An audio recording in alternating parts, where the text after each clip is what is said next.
A cabinet secretary rides in a tax-funded fuel guzzler, flies the national flag on his hood, draws a multi-million shilling salary from your pocket, and then stands on a podium to call an entire Kenyan community a pack of hyenas.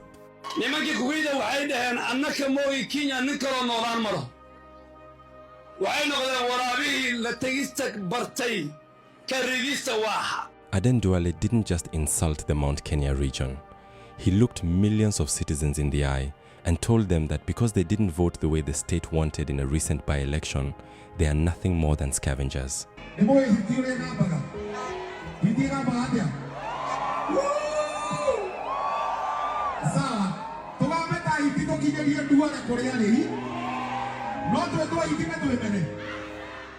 And when asked to apologize, before you resign, apologize and resign. He doubled down. I'm not going to apologize. When summoned by hate speech investigators, he ignored them. Actually, Inde Duale alisema kwamba kwa sababu ameitwa na NCIC, alisema kwamba hataenda kuitika NCIC kabla wewe haujaitwa. Alisema utaitwa na NCIC. Anataka nini nimefanya makosa gani? Anasema wewe ndiye mkabila na anasema akiwa nani? Duale knows the truth. He is completely untouchable in William Ruto's government. Politics can be what Aden Duale and myself are today. It can speak to friendship. It can speak to loyalty. It can speak to working together. But there's a problem. The mountain people have decided that the sins Duale committed have to be paid for. And therefore we want to say the president has let us down. The concerned minister should resign, Aden Duale.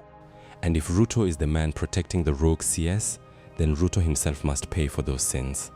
Let's talk about it. If you love this kind of content, go ahead and like this video and subscribe. Now let's get to the video.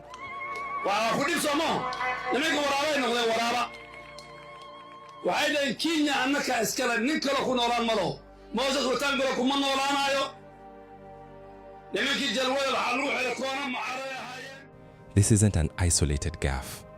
This is a deliberate, desperate political strategy.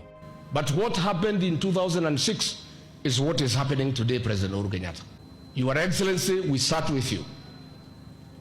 When we realized they were mobilizing 41 against 1, you shaved your ambition for presidential seat and backed Mwai Kibaki. State strategists want you to believe that one community is the enemy of the rest of Kenya. Hakuna hate speech mbaya kushinda mtu akisema wewe huna shares kwa hii serikali huwezi kupata kazi. They want to weaponize ethnic divisions, so you stop looking at your empty pockets, stop looking at the collapsing businesses, and stop asking where the billions actually went. Hiyo ndio shida, ongeleza shida. Hapana ongea mambo ya kabila na ya nini. They think if they corner the mountain, the region will break. They forgot the first rule of survival in Kenyan politics. When you back a cornered community into a wall, they don't surrender, they adapt.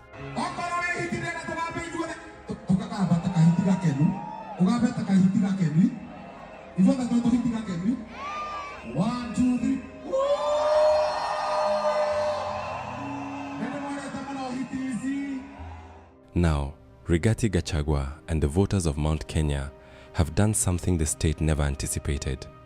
Instead of crying about the insult, they took the hyena label and made it their weapon. Wewe ulisema sisi ni wakabila. Tena jana ukatuita fisi. Sisi mafisi wa hapa. Tutakuuma. Tutakutafuna. Tutakumeza. Na tutakufukuza. Look at what a hyena actually is. It doesn't fight for sport. It fights for survival. It is relentless. It moves in packs. And it does not stop until the target is brought down. Hi, Hyenas. According to Gachagua, the Mount Kenya community is under attack. The government is on a mission to cripple them financially by killing businesses. A meeting was done in a place called Mount Elgon, and an MP called Wanyama said, we are going to unite all communities to isolate the Mount Kenya people. William Ruto was there. When he rose to speak, he said nothing. So, When local businesses are suffocating under crushing taxes, when purchasing power is completely dead, and when open ethnic slurs are barked from government podiums, the vote stops being about policy. It becomes a revenge vote. I have seen Ruto and his people crying that we are celebrating too much because of one election. We are not celebrating this one election. We are celebrating what it means. We already saw the warning shot in the recent by-election. The state called the opposition candidate a street boy, and the voters used that disrespect to hand the government an humiliating defeat at the ballot box. Even if you're competing with a chokora, as long as the people are behind him, that is all that matters. Gachagua says this is going to be a sweet vote, and he has the reasons. And there will be a wave that has not been witnessed in this region since 1992. Na kura yetu, tutapiga kura ile inaitagwa ya fujo. Kura ya kufukuza mtu, sio ya kuchagua mtu. Na hiyo kura ni tamu sana. Si ndio? Ni tamu, si tamu. Here is the fatal flaw in Kenya Kwanza's playbook. You cannot play 43 against 1 when the rest of the country is hurting just as badly. Kwetu Western mahali tunatoka, hakuna kura ya Kasongo. Hapo Nairobi, mahali babu yuko na Sifuna, hakuna kura ya Kasongo.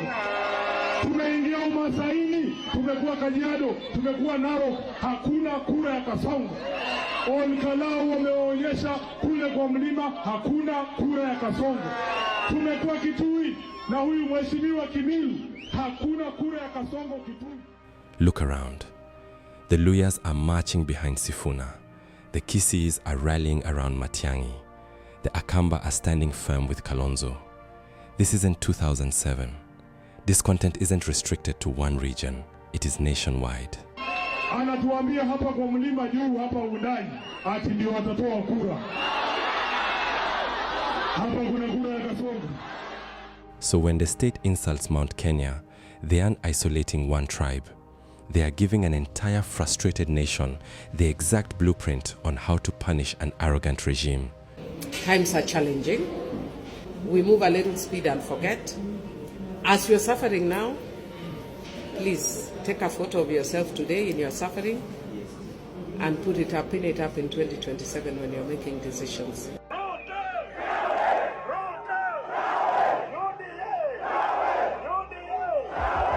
Wewe umetuita mafisi ni sawa, tumekubali. Mwaka ujao tutakula wewe, tukutafune na tukumeze. Mafisi mko? Which brings us to the terrifying question the State House strategists are refusing to answer. Is Duale's insult a calculated display of regime strength, or is it the reckless arrogance of a government that has completely lost touch with the ground and is actively engineering its own downfall for 2027? We would not have lost Olkalau because one of the things that have been told is that we are taking the public for granted. We are very arrogant as leaders. We don't listen to people. We do not know what people are going through. People are suffering. You can buy politicians. You can buy boardrooms. But you cannot buy a voter whose dignity you just humiliated on national television. Si ametuita mafisi? Bas, mafisi mkuwe tayari. Na munoe meno. You don't abuse a respected community like the people of Mount Kenya. Mount Kenya isn't asking for an apology anymore. They've accepted the label. And if the state thinks a hyena vote is just political noise, 2027 is going to be a very brutal wake-up call. Huyu Duale isipokuwa ni kula ya mlima angekuwa waziri. Kwake aliletea Ruto kula 7,000. Alishindwa na MCA hapa. Tutapiga kura ile inaitagwa ya fujo. Kura ya kufukuza mtu, sio ya kuchagua mtu. Na hiyo kura ni tamu sana. The vote in 2027 will be a punishing vote. It will be the true pronouncement of people's resolution, a new country, a new republic that leaders are cognizant of the fact that they are people's servants and not their lords. Yes, we are government, but we can't talk down at people. Yeah, we must be humble and we must deal with the people knowing that it is people who put us there. A country where power belongs to the people, will not only be a phrase in our constitution, but a lived reality. And even if we have the government muscle, we can push our agenda and break the country. We can't do that. We can learn from the countries around us the way it's going. A nation that the people will feel like the true owners of Kenya and not servants of the politicians. The Kenyan voter is now more enlightened. The fools have become the wiser. And they understand their rights. They understand their processes. They don't see these legacy politicians as their bosses. They're actually their servants. That Kenya is coming. And I can without any fear of contradiction confirm that there will be no space for people like Duale and his boss in that new Kenya.